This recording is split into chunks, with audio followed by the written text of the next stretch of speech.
ไผคิดจังใดกะยาไผสิไปสิมา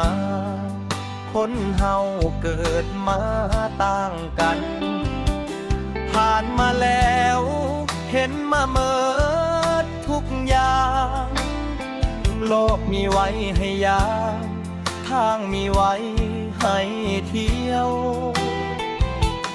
อนิจจังวัฏฏะสังขาราชีวิตมีคุณค่าได้เกิดมาชาติเดียวมีหัวใจบ่มีภัย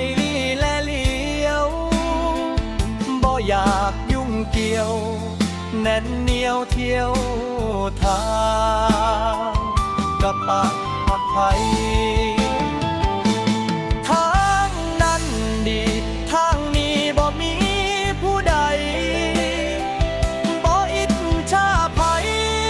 บ่ต้องวงอายดอกลาถ้าทางนั้นดีทางนี้บ่มีปัญหาให้คิดซะว่าทางหน้าดีกว่าทางหลังเต็มคงห่วงใยไผว่าจังใดกะสร้างยอมรับเมิดทุกอย่างบ่ต้องการอีหยังทางนั้นว่าดีทางนี้ก็ดีใจนำดูแลเจ้าของเด้อ